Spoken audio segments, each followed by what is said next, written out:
Hello and welcome. Today and always, we're here to swing the door wide open and spill the financial tea. So grab your favorite cup of tea and let's make a deal.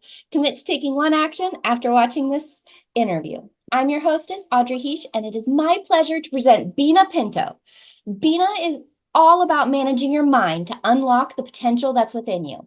Obstacles are inevitable, especially as an entrepreneur.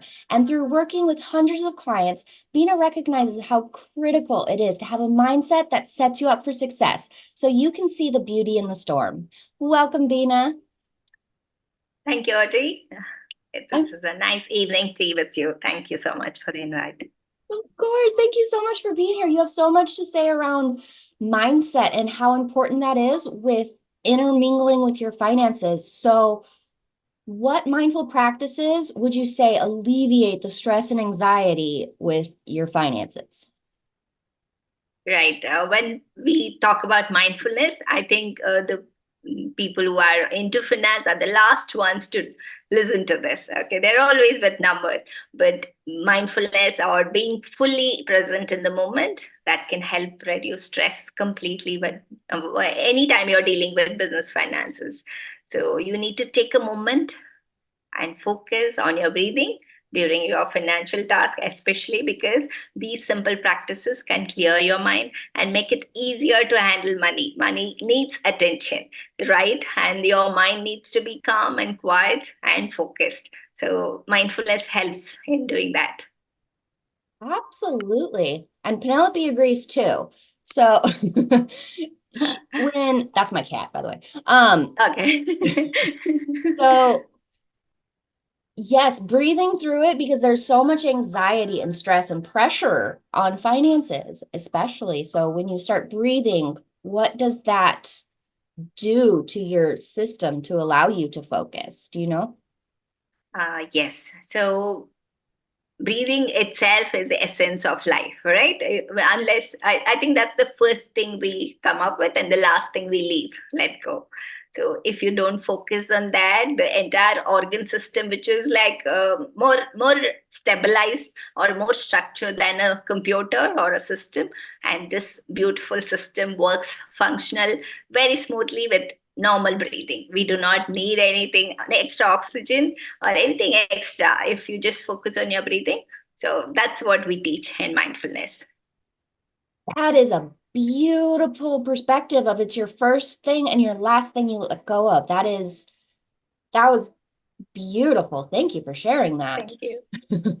So, in what ways can entrepreneurs help cultivate a healthier relationship with money in their business? Yeah. So to come back to the entrepreneurship or the money, the relationship with money is most important because we know everything falls down when there is no money. So the essence to our financial freedom or business success, everything is the root is money, right? So for instance, financial challenges, they are much rigorous than what we can talk about. But when you go through them, it is very tough. You don't even focus on what's happening at the present. So, but just take a moment and breathe and be present, and that will reduce your stress. And maybe during that process when you're tensed, you will get involved into impulsive decisions, so that can reduce by being entrepreneur myself. So I've been into this. Whenever I've taken decisions, I do it only when I'm in a calm state. So this actually informed, like we do have informed choices, right? So we create a financial strategy, and we just want a positive mindset of money. So without that we cannot ask. So nobody stays with us if we are not okay. So even if you don't have a positive mindset towards money, it will not stay with you. So how do you approach that? Is only through mindfulness, is what I've learned. That's why I'm here to explain it, being a successful entrepreneur myself. And the way to handle money with a calm state is the best solution for all your problems. Yes, it is definitely helping you build that blocks to get where you need to be because money is the very real part of our world. We have to acknowledge it and deal with it. And so when you are, like you said, take that emotional state out of it and be calm and present, then you're allowed to get to where you need to go with this very real world aspect, which is money. True. So, what exercises would you encourage entrepreneurs to use to be more grounded and clear in their financial decisions?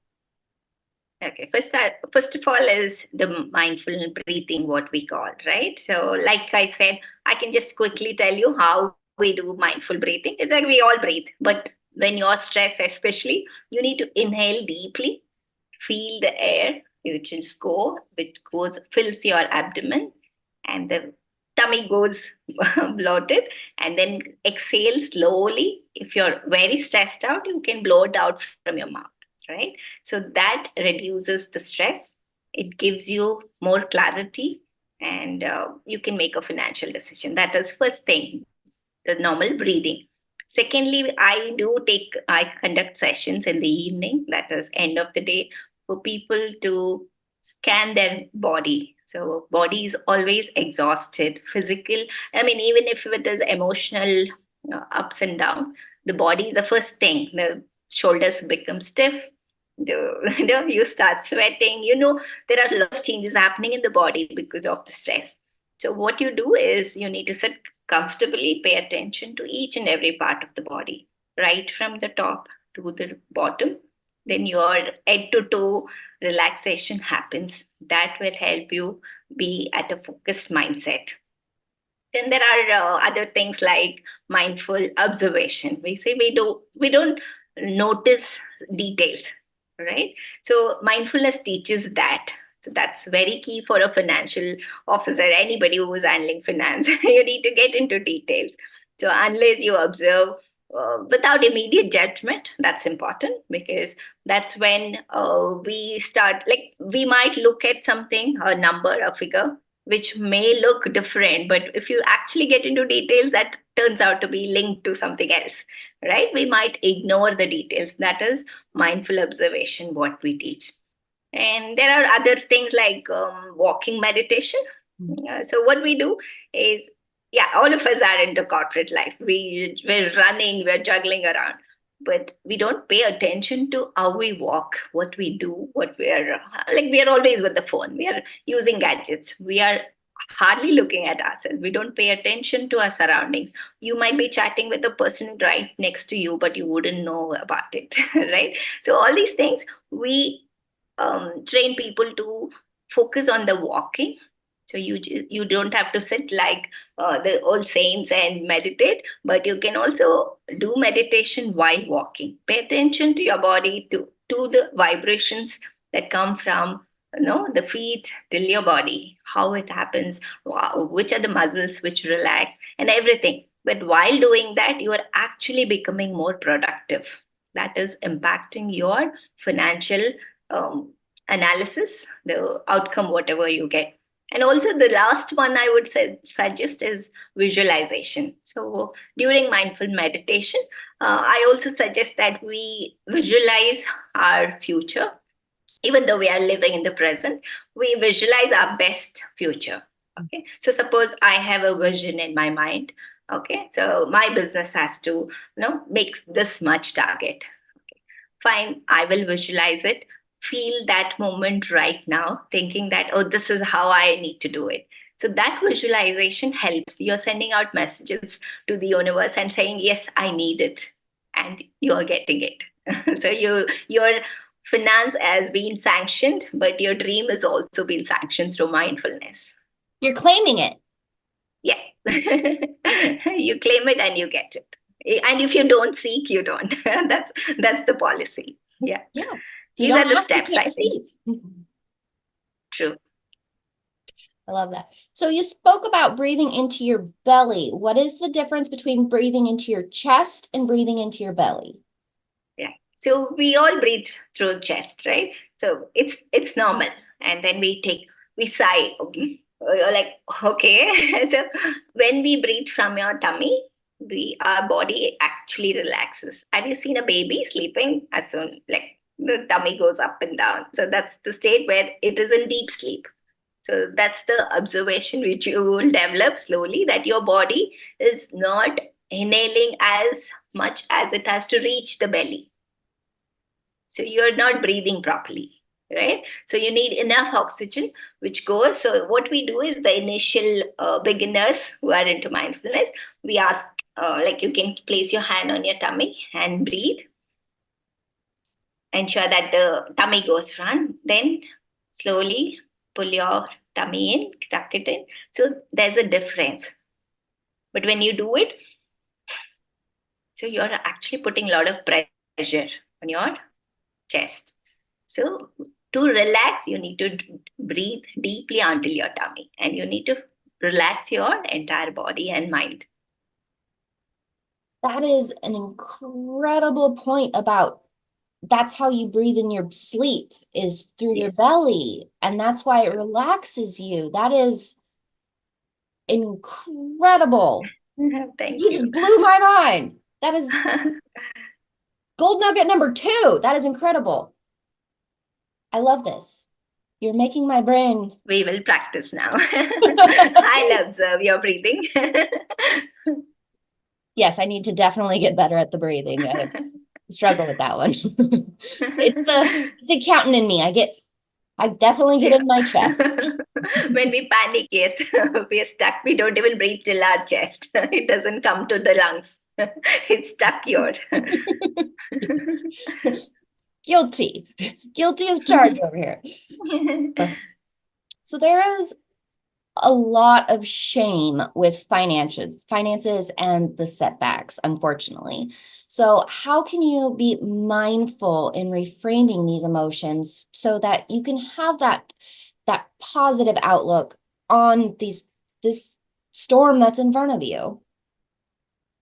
Yeah, this is quite important, especially during, I think, post COVID or during COVID is what we figured out, right? No, nobody's there to share your emotions with. So you're just building up and it's just burst out. The output would be either you're ashamed of whatever outcome has happened or you're just so scared to take risks. So, what we say is you need to be aware of your emotions. It's just normal. It's fine to be emotional. It's fine to acknowledge your emotions as it is without judgment. That's something I tell everybody. Nobody, I mean, you yourself are a judge. You are the first judge. You say, okay, no, I won't do that. So, you end up holding on, that becomes a fear or a shame. So, if you're recognizes recognize these emotions as a natural responses to any challenges, that's all set. Yeah, you don't have to be, everybody is going through that, everybody has to go through, everybody has to let go those emotions, and you're fine. There's nothing to be fearful or shameful about. And yeah, like I said, non-judgmental observation. So if you observe yourself how your body reacts when you're upset or when it is negative, you just tend to feel that there are, you know business owners who say, they see setbacks, lot of opportunities are gone. But then do you realize that because you had a setback, you're doing much better now? You have learned out of that mistake. So you just need to feel that these are opportunities instead of feeling ashamed about it. Yeah. Lastly, I would say you can, like, avoid future uncertainties, or you will not even think about the past mistakes because they are learnings. Future uncertainty, you're ready for anything because you're strong, you're not fearful anymore. So these are like solution oriented mindset, we say. So you need to be more positive instead of problem oriented. We turn to solution oriented. We say, oh yes, any problem can be solved, right? We are the ones who have created the problems, so we need to be a little more smart to solve that problem. That's all. So it's simple. That's last thing I would say, that we need to cultivate self compassion. We talk about being empathetic, we talk about being compassionate, but in mindfulness, what we teach is being, you need to emphasize on self compassion, because instead of being harsh on yourself or being rude and say that I did invest something and this didn't work out, okay, so you keep pointing out your mistake, like you're telling somebody, you're pointing out your fingers and saying this doesn't work. No. So just recognize these setback, learn from them, and say, okay, you are learning. It's fine. Pat your back. You tried it at least, right? Move ahead. This is the way moving forward. I think these are the tips I can give for it. Yeah, maybe another one would be gratitude. Okay, the last one, because I always practice gratitude. That's the first thing, whether you are accomplishing something, but you have a support system. Do you have something? You have a business, first of all. You have money to invest. So that's why this has happened. So be grateful for that. The more, like even in Japanese, we say, arigato. So it means we have to be thankful for everything what we do, especially money.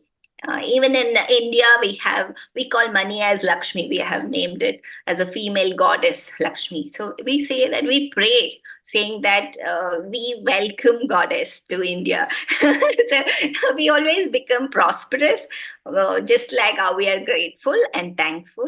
That positive mindset, thinking that it is available in abundance, that itself plays a bigger role. That's it, Audrey. I love that so much. And what I heard is really just leaving the judgment out of it and just Mhm. taking that next step. So, along with that, a, a huge part, what I see with judgment is other people's judgment of people's finances or how they're handling it, which leads to the shame and not having compassion for yourself. What would you say on how to bridge that gap or mitigate that within yourself so that when somebody does judge you, it doesn't impact you on moving forward? Yeah. So sometimes we are mostly dependent on people around us, right? Maybe it is for love, it is for anything. We always want, maybe we are social beings, that's for sure. But then there are few instances where we have realized that somebody, well, anybody for that matter, we have that last statement when we break up, saying that you never understood me, you will never understand me, right? So we know that nobody can understand us other than our own self. So I think that itself says it all, that you need to understand yourself.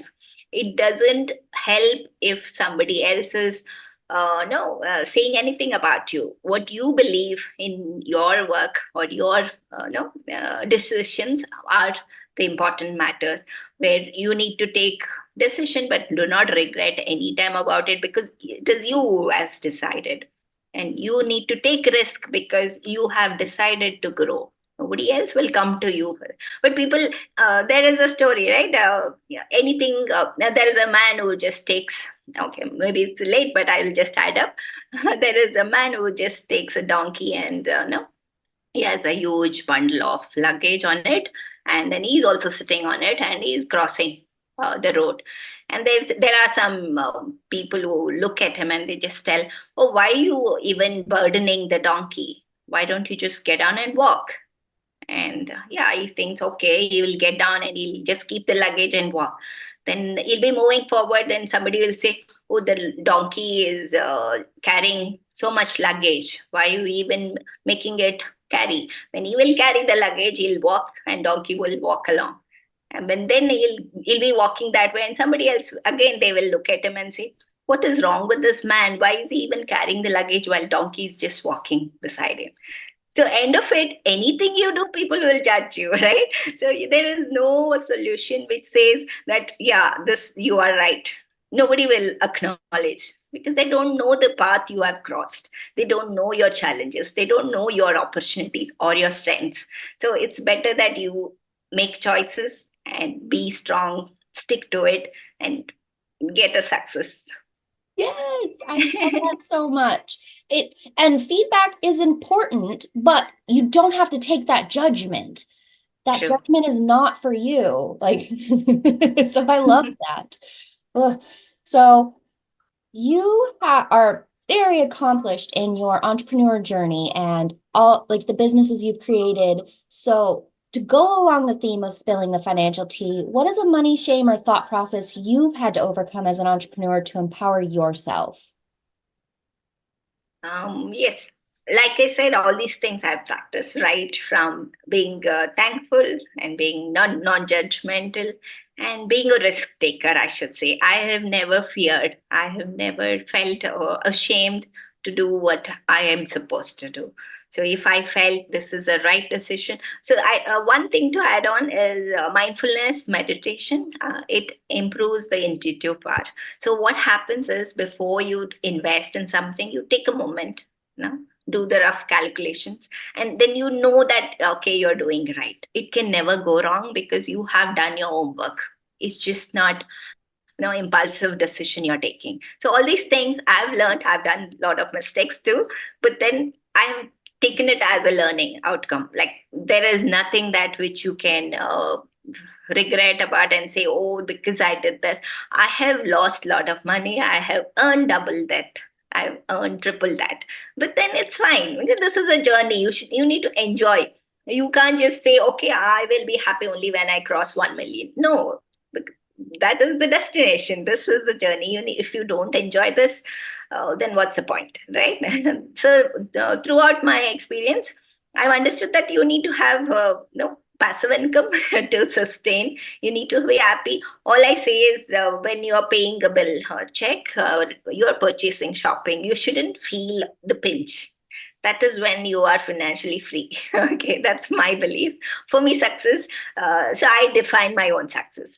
If I'm able to do this is I'm happy. So what happens is I'm not waiting for the major milestone there. With the smaller milestone, I break them and I'm happy with each achievement. And then I pamper myself. I said, okay, you have done this good job, Beena. Let's party.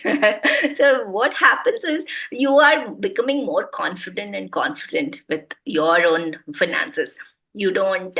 You might have learned that okay, investing in something is saying that each and every step I've taken, I haven't regretted so far because I know I've lost or gained. But that's the beautiful beauty of being an entrepreneur. So you need to try out, you need to experiment, and I've done it. That's a solution for your Yes. whatever financial problem. Yes. Yes, that's so important is like you said, enjoy the journey, celebrate what did go right, and evaluate what went wrong so that you can do so much better and achieve those goals that you're setting for yourself, because that's the entrepreneurial journey. Right. So you have a beautiful gift for the audience. Would you like to share? Oh, yes. So I would love to take a workshop instead because I thought, okay, the ebooks and all, it's just giving. There is no interaction happening, right? I would love to have an interactive session with the audience so that I actually understand their key problems because each of us have different challenges. So when I know them, it's easier to sort them. So I will take through a mindfulness session, a small one, and then we will review how to make financial goals, how to reach out to them, and then mindful decision making, and then we will have a reflection on what has happened and how to learn about it, and then yeah, basic things, and then how to keep yourself fit physically, mentally, and emotionally so that you don't go wrong anywhere in handling finances. That's something I would love to share as a free gift to the audience. That is so generous. Thank you so much, Miss Beena. That is, y'all, go check out this woman. Get on that session because she is incredible. You'll be more mindful and intentional about your next steps and getting control of your finances because that is pivotal to success in entrepreneurship. So thank you, Beena. It was great to chat Thank you, with you. Audrey. Thank you, Audrey. Nice talking to you. You too.